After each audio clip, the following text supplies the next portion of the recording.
My name is Don Price from Atlassian, and I'm Atlassian's word futurist. But at Experts Unleashed, I want to do something different with you. I want to bring experts from their field to you. Experts that aren't going to talk about thought leadership or theory, but they're going to bring their lived experience, their pragmatic insights, and their stories to help you unleash your potential. So the format of this show is incredibly simple. It's all based on three things. Every single session we do with an expert and Experts Unleashed, we're going to have three chapters, three core things that they are famous for, where we go through the theory, we go through the practice, and we get them to share one insight that you can try. So listen in for the three chapters. Welcome to another episode of Experts Unleashed, the show that takes traditional thought leadership, pops it out the window, and instead replaces it with inspirational people with lived experience. And this week's guest will not disappoint. The idea of this show is to bring you ideas, pragmatic thoughts, insights from people that have actually done the thing that they're talking about. We'll get onto this week's guest shortly. I just want to start by acknowledging the land I join you on today, the land of the Gadigal people of the Eora Nation, pay my respects to their elders, past and present, the wonderful city and place that I call home, that is Sydney. Now, today's guest, now I could spend the whole show just doing their bio and intro. I'm not going to. I'm going to do like the summary version, but you'll get the picture shortly. We have a habit on the show of finding high achievers. I feel like we've lifted the bar. Like, we're just going to stop doing the show some point soon. Dr. Kirstin Ferguson, and we'll get onto the last two bits of her name, a leadership expert, an author, a columnist, a company director. She sat on boards, done numerous things, born of a similar vintage to me. Let's just call it the 70s. Right, we were both born in the heyday. What I love about Kirstin's career, though, and some of the topics she's going to bring to us today, she started her career in the Royal Australian Air Force. I mean, we talk about sort of life and death situations and some of the leadership challenges we see. This person has seen it firsthand. And then we talk about tangents. Moved to a law firm for a while, was CEO of an international consultancy specializing in safety training.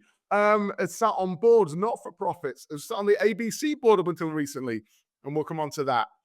Kirstin's always one for me that has done so much around celebrating women throughout her career. And again, a topic we'll talk about today, and done so in such a pragmatic and fair and, how do we all sort of, build rising tides type way. Famous more recently for her books, Head and Heart, which came out, I believe, in 2023.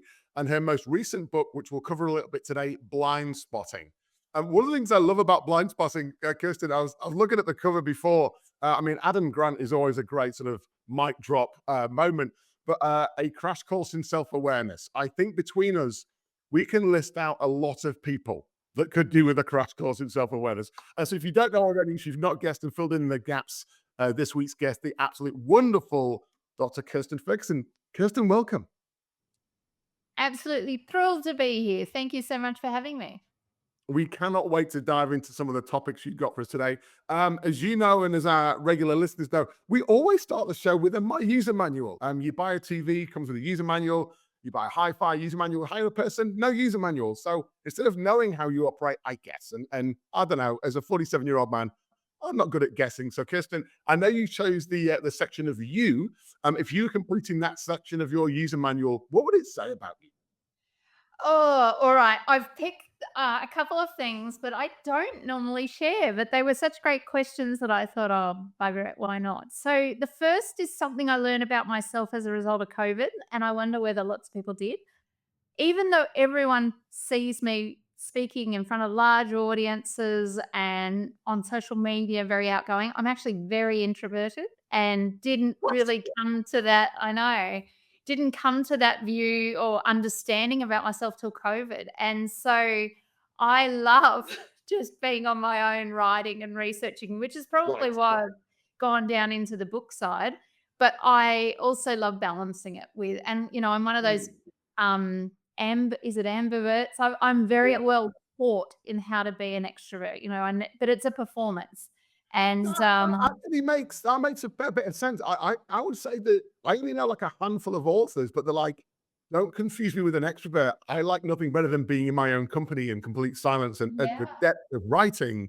And I've learned the art form of standing and performing and presenting, but that's not their natural default style. Well, I think I'm reverse. So I've always been a leader and running businesses or leading from the front, and so very forward focused. But obviously in COVID, that wasn't happening so much, and I was just found lots of time to be writing, and this is where I'm happiest.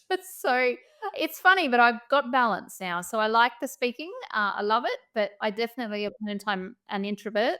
The second one is I'm a bit of a control freak in OCD terms, like labeling. So I've gone obsessed in my house. Everything has a place and a label, and I literally feel anxious if it doesn't have that. So that's scary for I my mean, family. Kirstin, just looking behind you at I how know. tidy and arranged those shelves are, right? This is This my chaotic brain, just random shit everywhere. Like I'm This is like, look at everything has, yeah. a place. So that has actually got worse as I've got older, and I've Oh, yeah, also yeah, got yeah. the finances to match things. So my husband's just gone and got a new car. It's a different color to mine, and I can almost feel I've now got a car. Yeah, I haven't done that. But, anyway, so that's, another little thing about me. And then the third is I hate tour groups. I Oh, just hate being universal truth. Surely that's a well, universal but truth now. people seem to wanna do it. I hate like, even in a museum, I won't join the group that you can't just escape. I just need to be able to wander off, and yeah, I guess that one is a bit more universal, but I loathe it. I cannot be It's a trapped. funny one. I had Mel Silver, the managing director of Google, on a few months ago, but she was like quite similar. She was talking about how she hates networking. And what she'd realized was she wants the outcome of the networking to meet a nice person, have a meaningful conversation, but she can't ever get that through networking. So she's just basically curated her own tour. So it's like you, Yeah. like, I still want to do the tour. I don't want to do your tour. I want to do my tour. Oh, exactly, exactly. I need and yes, that's so true. So I do the same thing. I don't like going and meeting people I don't know, which is part of why I don't like tour groups. So if I'm going to be somewhere, I will curate gathering a few people that I know and like. But yeah, anyway, they're three weird things about me. It's interesting that those have all I mean, there's some of these things that are like amplified over time. Like I did say to my wife recently, I'm like, I feel like I've become a middle-aged grumpy man. And it's not, it's just the things that used to irritate me a bit now irritate me quite a lot. And I've just got a little bit more vocal about them. Yeah, I think that is like grumpy old Bev, but we'll Yeah, let you go with however I'm you owning it. want to reframe that. Yeah, I'm owning it. I'll stick with it. It's fine. It's fine. The kids will tell me about it in a few years. So Kirsten, the way we do these three chats is we've got three chapters for you. And so we'll crack straight on. And I'm fascinated how you're gonna sort of approach this. Just given the variety, like the multiple lenses you've got, I find deeply fascinating. Like throughout your career, those different roles of like, deep, literally at the coalface doing and now advising and leadership and boards, like you've got the full spectrum. But the three topics we've got, what is blind spotting? So the blind spotting is the name of your latest book. I believe due out in June. So we'll give that a shout. Why does it matter? And then how does it make our lives and work better? So give us the intro, like what is blind spotting? Yeah, well, it's a word I've come up with, and it's basically to coin this idea of how we can obviously blind spots, find them, Yeah. but it's much more than that. So to me, it's all very well to know that you have a bias, but then how are you going to do something about it? How do you know what it is? And then what are you going to do when it gets hard to do that? But blind spotting is this idea of, and it's based on three principles: intellectual humility, or being able to say, I don't know, uh, curiosity, and cognitive flexibility, which is being able to change your mind. So the three mindsets of blind spotting, it's simple: be honest, be curious, and be flexible. My point is, you can have one of those. So, like, curiosity, clearly so important. We all need to be curious at work. But it's no use to be curious if you're not then willing to change your mind or to As you were even. going through the list, I was like, Yeah, oh shit, I man. know. It's 2 out of 3 okay, and it's not, is it? Well, it's not, because what I discovered in my research is, so intellectual humility, I think, is so incredibly important. Just being prepared, particularly into today's world where there's so many polarized views, and as leaders, everything's moving so quickly and we don't know where the future is. We have to be prepared to say, I don't know. Now, that's great in certain circumstances. You got to read the room as to when that'll apply, and we can talk about that. But just saying I don't know in and of itself isn't all that helpful. You have to then be prepared to be curious to find the objective truth. And then once you've done that, be prepared to change your mind, perhaps. So the three together make up this idea of blind spotting. And what I wanted to sort of talk about is people who are really good at it are what I call seekers. Like they're really seeking, you can hear a That's a Nobel good Prize. word, isn't it? A That's a Nobel really good word, Prize, well, seekers. as compared to a knower. So seekers and knowers. Yeah. We've all seen someone who walks into a meeting and they just like they know their shit. They say, "I don't need to hear from you Yeah. because I already know the answer." So the rest Yeah. of us just shut up and there's no Well, all inquiry.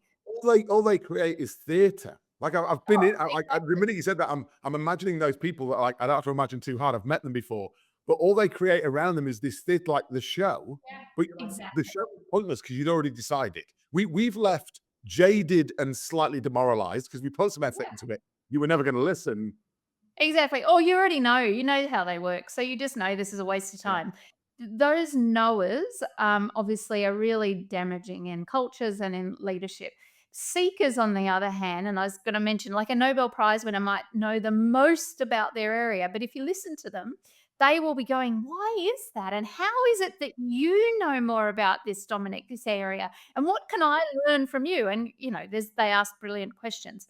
We can all be seekers. And so, what I'm sort of advocating for is that if we use these mindsets of blind spotting, we're going to create whole teams of seekers, which are obviously going to be incredibly beneficial for all of us and enable us to try and at least acknowledge some of the flaws in our thinking.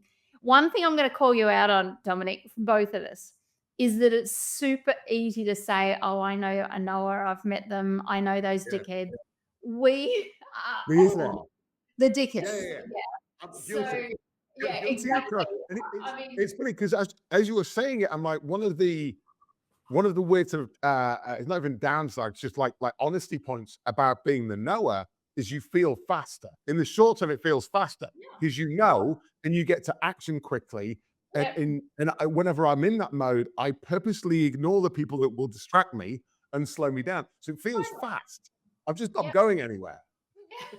Or it's gonna backfire in a few weeks when all of Yeah. those passive aggressive people who sat and nodded actually are not gonna do what you said. There are like, you have to be able to read the room. In my book, Head and Heart, I really talked a lot about reading the room, and it's an incredibly important attribute.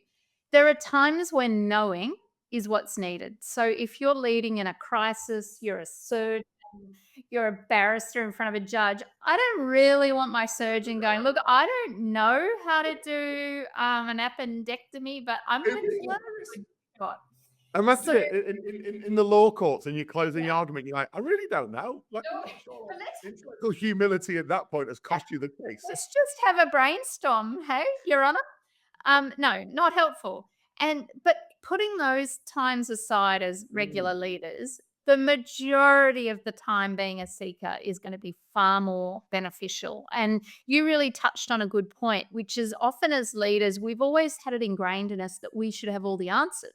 So being prepared to open ourselves up and say, look, I don't know the best way forward with this because generally you don't, and everyone's got a good bullshit meter, so they know that you don't, but saying with confidence, "I don't know yet, but together we're gonna figure it out, and Dominic, I know you're an expert in this bit, Yeah, yeah, and yeah. I'm really good on this. Like, we've got this sorted." But Yeah, we can get there. but to trying to pretend you know when you don't is just a fast track to failure. It's funny. Do you think, like, just as you're explaining that, I'm trying to like think in my mind how much of that is driven like by the person and their leadership DNA versus the environment? Like, I think you get a situation, like situation I get, but like some environments, you're like you can almost feel like you have to pretend to be more confident than you are to Totally. survive in that environment. You're like, that doesn't feel authentic. Yep, and so those cultures are creating cultures of knowers. Like that is Yeah. that is the successful sort of mode of leading. My argument would be that I don't think those cultures will succeed in the way that cultures of seekers will, as Yeah. time goes on. It's very dinosaur-y, I think. Yeah. So talk to us about the power of then of adaptability. 'Cause I think what you're saying is if you've just got knowers, they're always going to do the same thing on repeat. Well, yeah, and that's down to the culture. If this is a culture where you're creating an environment where you're rewarded for knowing, irrespective of whether you actually know, but at least portraying that you know, then yeah, you're going to get way more of that. One of the interesting things that comes out in my work and in this book is this idea of the curse of expertise. So I'm not sure if you or your listeners are aware of that, but it's a beauty Tell me because more. so many of us who are experts in our field, most of us have heard of the Dunning-Kruger effect where people who know very little, right? This is the reverse. People who know a lot are very good at what they do know, but we are worse than average at knowing when we should have doubt. So we can be super confident, but we miss those signals because of our curse of expertise when actually we may well be, outdated in our thinking, biases have since, crept into our thinking. We become so confident we don't rethink what we think we know. So that is one of the things that I hope blind spotting helps with because if you're prepared to be honest, you can be honest and say, I am an expert. I've been doing this for 30 years, but my God, I do not know everything. I'm not keeping up with the thinking today.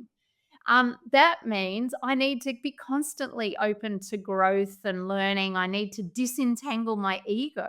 So many of us have our ego tied up in what we know. And it makes it terrifying to say, look, I don't know the answer to this. They're all the sort of practices that we need to work on when we're blind spotting. It's fascinating. There's an underlying thread there around identity that I'm like deeply curious about because I find when people tie their identity to something, that confidence becomes more important. The show becomes like I So must know the answer because this is who I am. Versus when they're slightly abstract from it, they can be a little bit more impartial.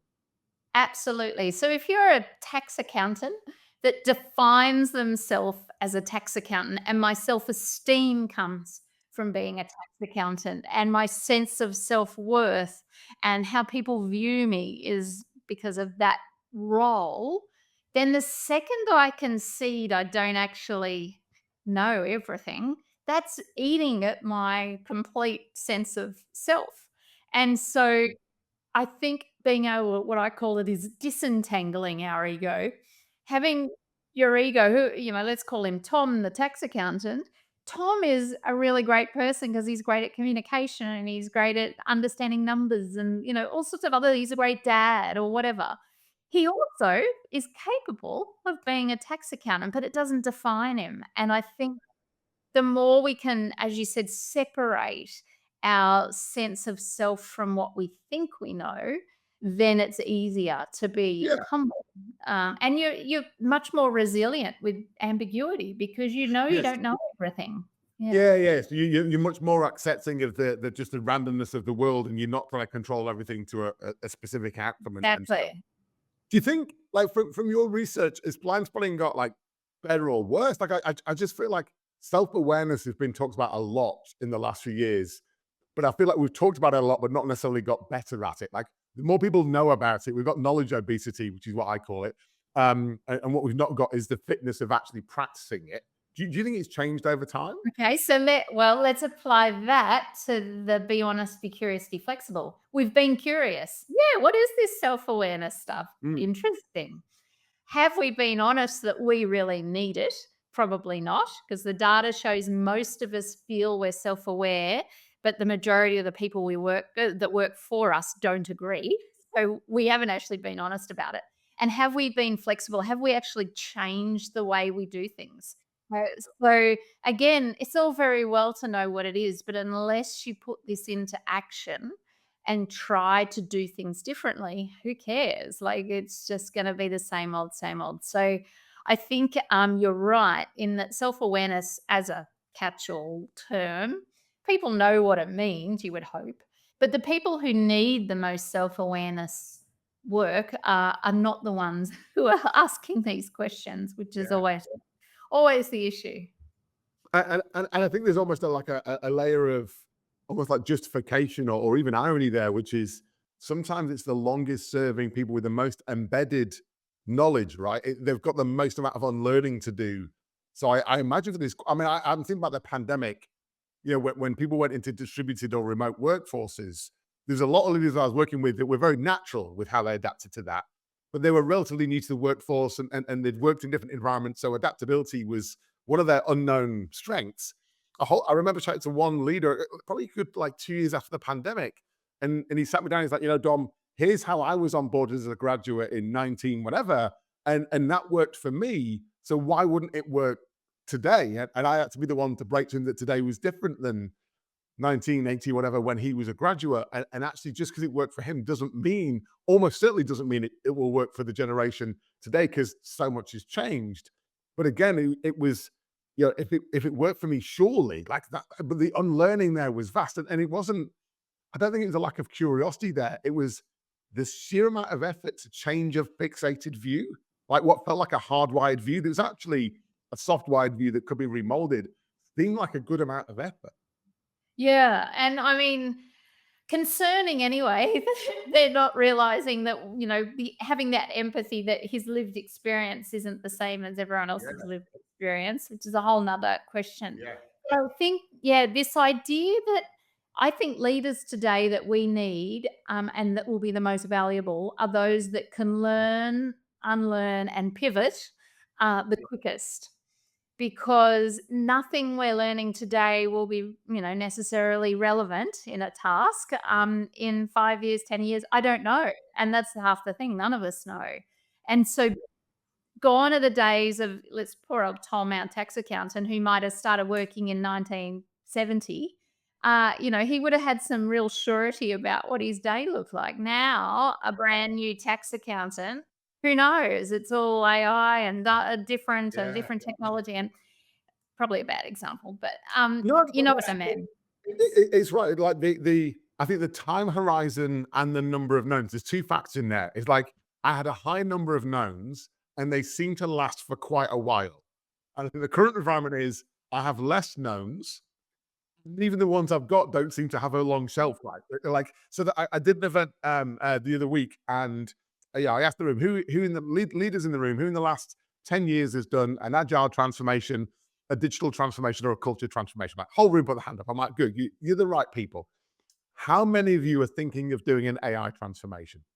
And the hands went up like really sheepish and quite slow. And I was like, how do you transform when you don't know the end state? How like if you're about to sign up for an 18-month transformation, and honestly, none of us know what this looks like in 18 months. Who's selling you that confidence? Because it's not real. So, but also it felt it's almost like they were like wired to go, well, this is how we operate. We do these giant 2-year transformations with the hope of catching up and never quite catch up. It's almost like a habit forming.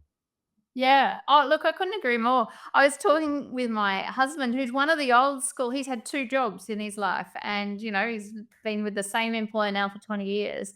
But he's a senior leader, and he was telling me how more junior people in the organization are going off to do AI training for their in-house Mm. AI. And I'm like, why aren't you doing it? Because and he is going to go and do it, because there's this, brand new skill set that people of our generation just are not thinking about. But a blind spot is, we need to get all the more junior people learning about it. And I'm like, well, I reckon start with the president and the CEO. You guys should be learning about it to start with, to then understand how it can be applied in much broader ways. And even just on a personal level, having that knowledge and leadership, Yeah. yourself around it. But Yeah. yeah, it's fascinating. Demonstrate the curiosity. Like it's funny, like each of those things that you explained, they're words that you can intellectualize, but they're a lot more Yes. meaningful when you do them. Like saying curious is easy, Yeah. being curious is a bit harder. So curiosity came out as in my last piece of work, Head and Heart. We've had like 32,000 people do this Head and Heart leader scale, and always the data comes out. We value curiosity the most. Not surprising. And I was really disappointed that it was one of my attributes because it's so freaking obvious. Like even talking about curiosity to me seems like a no-brainer. Like, of course. Yet what we know is that even though it's something like 90 something percent of us value curiosity, less than a quarter of us actually get to experience it at work. Now that's terrifying. So that means we're pretty shit at leading with curiosity. We, allow bureaucracy to get in the way or lack of psychological safety so people can't say, well, what if, why don't we stop doing this? This is rubbish. So I think curiosity, not only was it important in that research, but in blind spotting, it's so important to be searching for what I'm calling it is the objective truth. And in our world today where there's fake news and my truth and your truth and everyone's got a truth, there is Yeah. actually an objective truth that we need to search for Yeah. in virtually all situations, and leaders need to be leading the way and in driving that. Yeah. I feel like, just as you explain that, I feel like curiosity almost got replaced for a while with compliance. Like there's a lot of process and structure and rules and guide Yeah, yeah. and instead of going and, oh, how Kryptonite. might I do this? How might I Yeah. do this slightly differently? I can do this slightly differently and do it better, or I can comply with the process. It's like, you know what? If I can comply with the process, then at least I've done the bare minimum. Versus that curiosity is like opening your mind and aperture slightly. I know, but you talk to any leader and they want their people and their teams to be innovative and thinking Yeah. of great new ideas and adding value and but we do everything possible to try and stifle that down inadvertently, I suspect. But so curiosity is an active way of, well, I see it as an active way of leading, but also of being.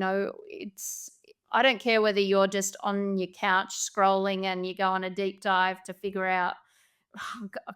Okay, so my last weird rabbit hole was last night. My family and I remembered we went and saw an NFL game in 2014, and it was the Philadelphia Eagles playing the New York Giants. And someone said, "Oh, I wonder if Kelsey was playing, the brother of Taylor Swift." And so then you're in a rabbit hole. And I discovered that yes, we did see Jason Kelsey. Totally irrelevant to life. But that curiosity is the doing and the answering. Are you wondering? Apply that to the workplace, and if you have everyone going, "Well, what if we did do this differently? Let's go on a deep dive and find out." If if you imagine one of the leaders, Kirsten, listening, who's like, okay, maybe I'm not good at those three elements of if they're self-aware enough to know they're not good at those three elements, what's a good place to start? First step of any of this is recognizing it applies to you. Yeah. So we all have biases. So if anyone's thinking that they don't have flaws in their thinking, I can't help you anyway. So Yeah. the very first That's a thought different is, cat. There's a yeah, different point. like I mean, there's plenty of dinosaurs and dickheads in the world, and I've tried to sell them my books. They don't tend to read them. So now No. let's assume that we're talking to people who understand that this applies to them. The very first step is actually just admitting you don't know everything. Now, that seems easy, but where your sense of self is tied up in how much you know, maybe you did really well at university, like you did my bio, I've overachieved, done all these things. I definitely have had periods in my career where the thought of admitting I didn't know what I was doing would have been terrifying. I fortunately don't feel that way because I just know. Like, there's no hiding anyway. Doesn't matter how much I've done. I don't know everything, even in my sphere of what I work on. So that is the first step. But for me, it's 4 words, not I don't know. It's I don't know yet. And the yet is the powerful bit. So it's finding ways, and the back of this book, part 3, is all like literal sentences. Next time you're in a meeting, say this, try this. And there were lots of different options because we need to use this muscle. It is muscle memory. And now that I've said it lots of times, I'm quite confident, even in a room of, people I'm intimidated by, to say, look, that's a great question. I have no idea how to answer that for you right now yet, but I'm going to come back to you. And having sat on boards, as you said, You can tell when even the most senior leaders are sitting on the opposite side of the table, have no idea, yet they can't admit that. They waffle on and give you an answer, and you think, why didn't you just tell us what we can see, which is you're not sure. The, the, Because the irony is they told you they didn't know by talking for 5 minutes and making no sense. You're like, it's pretty clear. Like if you I just said, I know. don't know yet, we could have spent those 5 minutes learning together. But as terrifying as it might feel, you build trust. So by saying, I don't know yet, you build trust with the people you lead or the people you're reporting to, because this is being intellectually honest. It's not being incompetent. This has nothing to do with incompetence. And blind spotting is like this sweet spot between intellectual civility. So stressing that you know nothing, like going, oh my God, I'm so hopeless. I don't know anything. That's not helpful. At the other end is being so intellectually arrogant, you think you know everything. Also not helpful. So blind spotting is in the middle where you actually understand you don't know, but you're not crippled by it. You're actually Wow. empowered to say, I don't know yet, but God, Yeah. we're going to find out. Yeah, it's funny. I've got a post-it note on my screen that I've had for a few months now, which um, I realized that I had a reaction in certain situations. So the post-it note is less furious, more curious, because I find when I get wound up, I lose my curiosity and I come in over the top. And I don't. It's not bad intent. It's not malicious. It's just like a reaction. I'm like, pause. Don't be angry because your anger is clouding your curiosity. Just breathe. I'm not dealing in life and death situations. Breathe, right? Read the room and ask a question like, tell me more about that. Or, you know, if you were me, how would you approach this? Or like just bringing in a different opinion and just breathing. I love that. So questioning for insight is one of the key practices of blind spotting. So Mhm. being someone who uses questions to learn and not to win. So Yeah. let me say that again. You want to use questions to learn, not to win. And we have all done it. And because you think you're so smart, you can ask Oh, questions that put someone in a corner, basically. And you're sitting there going, I knew it. I knew they didn't know what they were talking about. Totally counterproductive. that's a hard line. That's a really hard line. Someone did say a great line I heard recently was, "You're a leader, but there's no leaderboard, so you don't Yeah. get points, and there's no No. winning. There is no scoreboard where you're tallying up your points against theirs, and you get a trophy, and you're like, But and you yet get the you, dickhead I'm guilty. I trophy. fall into You know, that trap. you will get the dickhead trophy for sure. Yeah, yeah, So yeah, which is using unpleasant. questions to learn means exactly what you said before. You're genuinely inquiring. You're not asking loaded questions. You're not trying to trick them to give you an answer that you know is going to make your point. You're genuinely curious. And we talked earlier about how it can be quicker to be a knower. So if we've seen an issue 10 times already in our career, you sort of automatically go into that, okay, I know how this is going to play out and this is how we fix it. Often we're right because we've got experience. But what we miss in those opportunities, if we're not using questions to learn, is that we're robbing other people of the opportunity to figure that out themselves. So, my encouragement to leaders is even when you know the answer, putting aside a crisis, if you're in a crisis, different. But in a general situation, I would be saying to you, Dom, even though I know how we're going to solve this widget problem. Dom, what do you think is going to be the best thing that's going to help us get through? Now, you may give me the answers that I already know, and that's fine. Or I might inquire a bit more just to sort of delve in, and I'll probably learn something. Like there might be a way that you've thought about that I've never considered. So, questioning for insight, I think, is super, super important for all of us. All of us in pretty much every situation.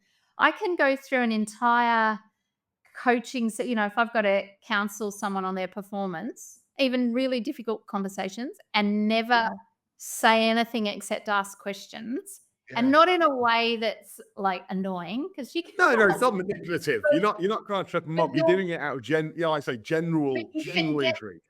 but I can get the person to tell me what the performance Yeah, issue is. yeah.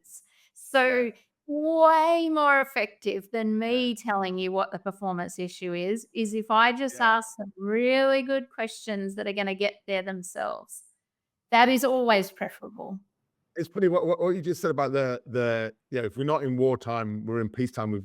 We're all afforded that time to just indulge in the moment. I met the head trauma surgeon from Washington D.C. Trauma Hospital, and she showed a picture of a knife victim coming into the emergency room, and she showed it. She's like, "This is a teachable moment. Here's the first three questions I asked all the people in the room of how they'd approach the problem, because whilst the knife was in the person, they weren't going to die."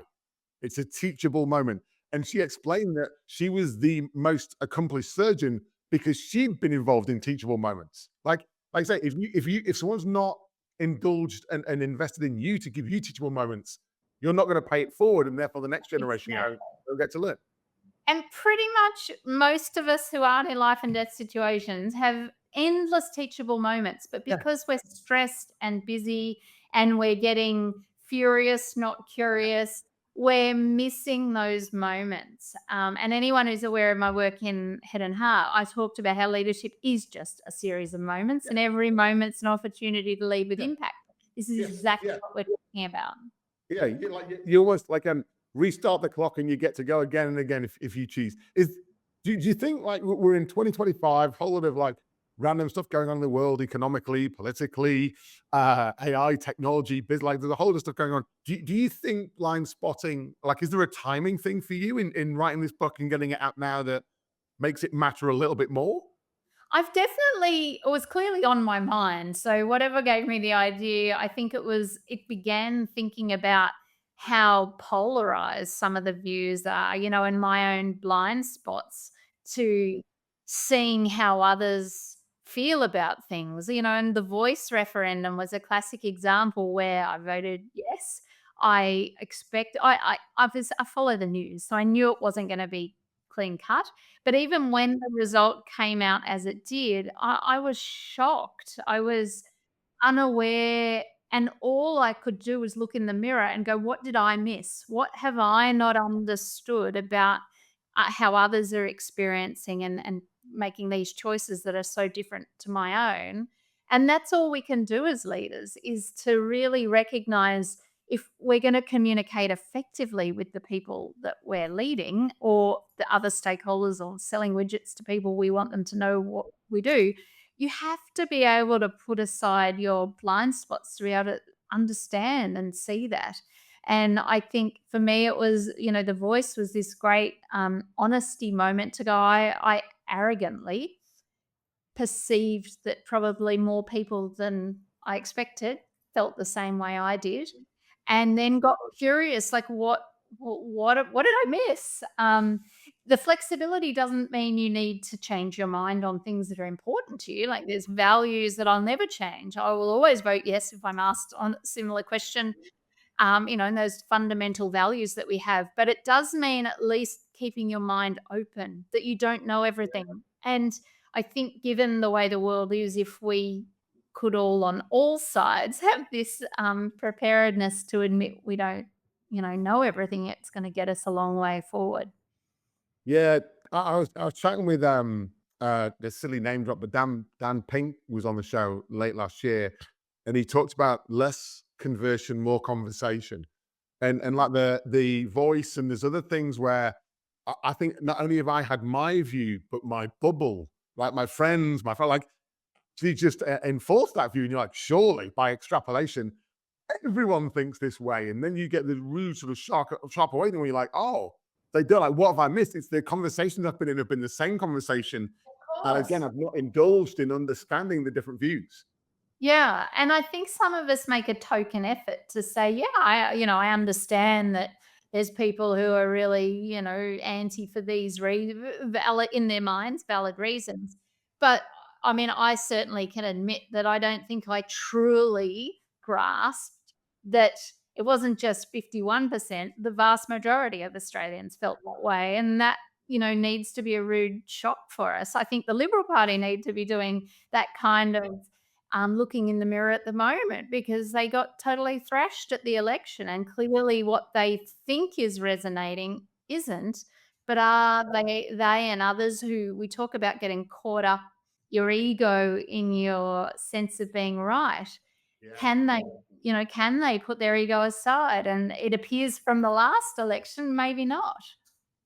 Yeah, I'm just actually, if you put that lens on it, right, not just the political lens, but all the stuff going on in the world right now. If you took those three elements of blind spot, like I don't know, I'm deeply curious about what might be happening here, and I'm willing to potentially change my mind, like alter my view slightly.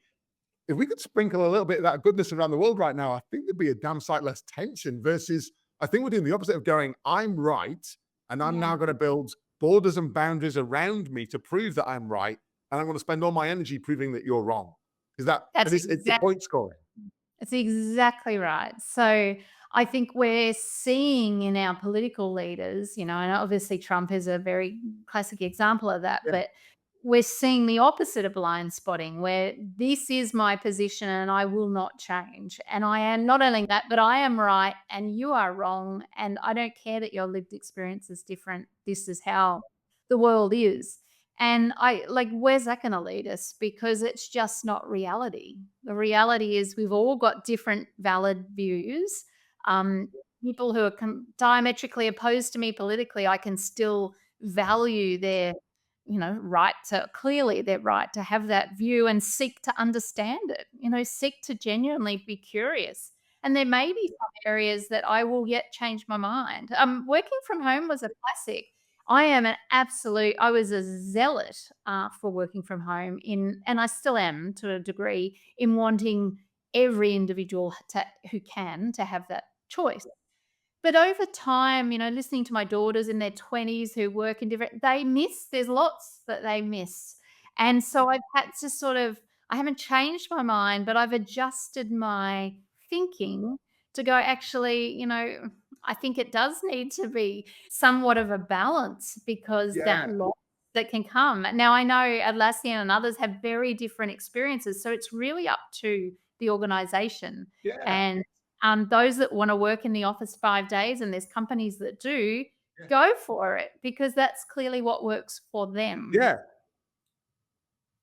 Yeah. I mean, if you look at the stats, I think like a third, I'm going to get the stuff. It's between like 20% and a third of our people go to the office like 4 or 5 days a week. And you're like, cool, that's your choice. That Exactly. works for you. And Choice. others are at home. And I was in last week and I'm not this week. Like it's the mix and match. Yeah. I think for me, the thing I've realized is if I think there's one answer to something, then I've put myself in the blind spot and I'm ignoring the Yes. options because there's not one answer to should you work from home or office. And I think it's No, ironic that even that's been the discussion recently. Like, what is there isn't a singular no. answer that It's not works for binary. everyone. It's not binary. So yeah, anyway, that's something I've definitely adjusted my thinking on. But Yeah. as I admitted at the start, as an introvert now, I quite like being so Yes. having that challenge because I've got my nice office here that I'm in Yeah. already. But You got the dog in the corner and the I pet and have you're got, gonna where is he? There's Huey. How you doing, very mate? chill. Oh, let it out, chilling out. Working. Yeah, he's always here. Kirsten, everything you've just explained in that last period of time, like we've applied it to the lens of leadership. Um, does it just apply in leadership, or is this like just a life thing that's just Oh, disguised as a this is leadership thing? life.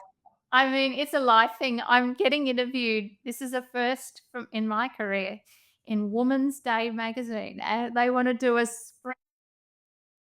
spread on blind spotting for parents because it applies in all the same ways, like being honest with our kids or honest with ourselves that we don't know how to parent our kids all the time. Like it's hard.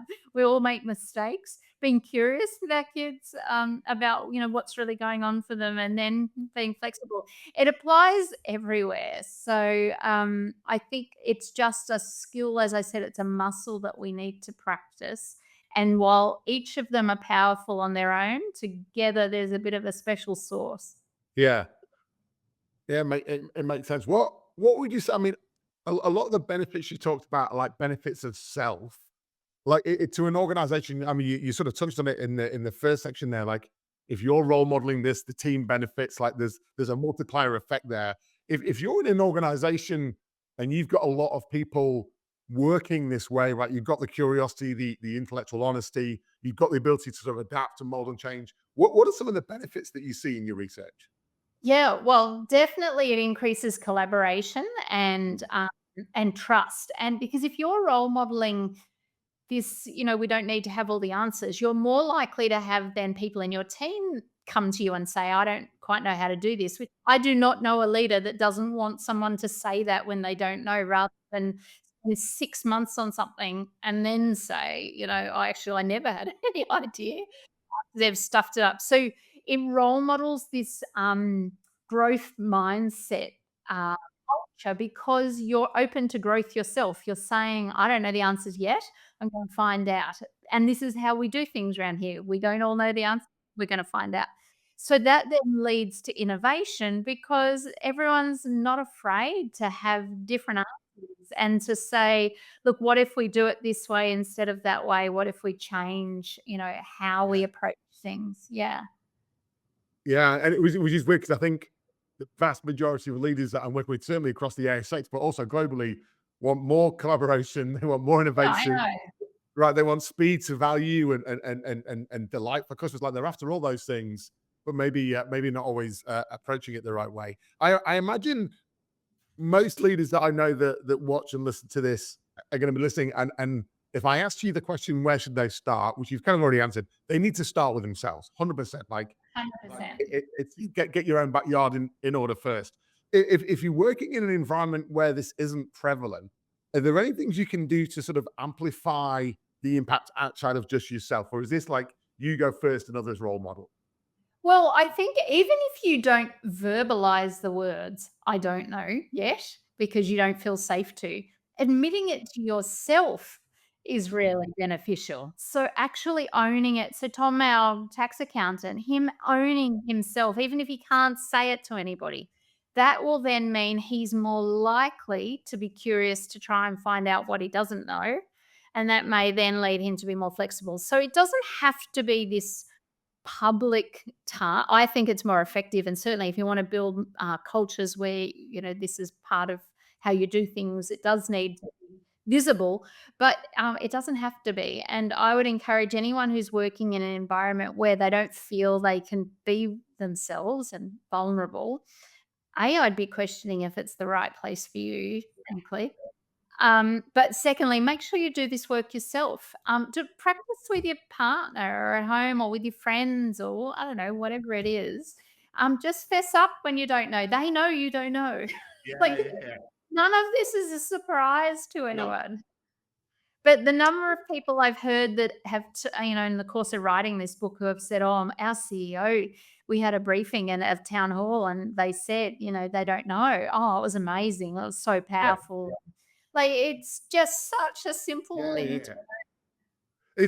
The funny part of it is from the very moment you said the three things that make up blind spotting, my immediate reaction was that's bloody obvious, but Yeah, not at the same time. It's like there's nothing rocket science about what anything you've just no, explained at all, right? We're no. not launching complex ships to the moon. It's like as humans, if we can demonstrate that vulnerability and mold ourselves, others will do the same, and we're all better off. You're like, yeah, like, and I get there's things that get in our way, but just simplifying it at that level just makes sense. And I'm not even asking anyone to say something that's not true, No, because just if with a new problem, you don't know. So, like, let's start with that. And then what it does, it'll encourage your team that their input is valuable because you said, I don't have all the answers. I need you on this. Like, we need each other here. So let's get going. man, it's yeah. No, I'm a big. I feel like it's been like a personal coaching session. Kirsten, obviously, book comes out in June. Recommend to every reader to get yourselves a copy ASAP. I've got a copy And, on the way. Next time I'm in the office, I'm going to grab that and give it a good solid read. and Other than the book, Dom, how else can people hear about your wonderful work? well, what we haven't mentioned is Oh, that they can go and test their blind spotting totally free. Jump online, blindspotting.com.au. It's just like the head and heart scale that was yeah, is crazy successful, continues to go. So blindspotting.com.au, it will measure you against those three mindsets we talked about: be yeah. honest, curious, be flexible, and then the practices with each of them. So they should all go to blindspotting.com.au. Otherwise, you can just Google my name. You'll find everything. There's I guess lots. as well as saying thank you generally to you, I want to say an extra thank you because there's a style that you have that I really appreciate. I saw you at South by Southwest a few years ago doing your talk. We did the head and heart quiz in the room. And then I'm like, hang on, this crazy mad woman is giving away her IP for free because there's a whole lot of stuff on that website that you can tap into. And I'm like, actually, that's not crazy at all. Like, it Mhm. just makes sense. Like, if we want rising tides, let's just share some of this knowledge out there. Then we can all be more curious. I've followed a similar path. I open source all my stuff. I'm like, just have it, like go for it. But the fact that I this is available as a diagnostic, go have a play with it totally and free. see what you feel. So my thinking at the beginning, because someone said to me, "Oh, you could charge for that." So I said, "We've got 32,000 people have done it. Had I charged, I reckon 320 people would have done it." Because no one wants to pay for this stuff. They don't know what it is.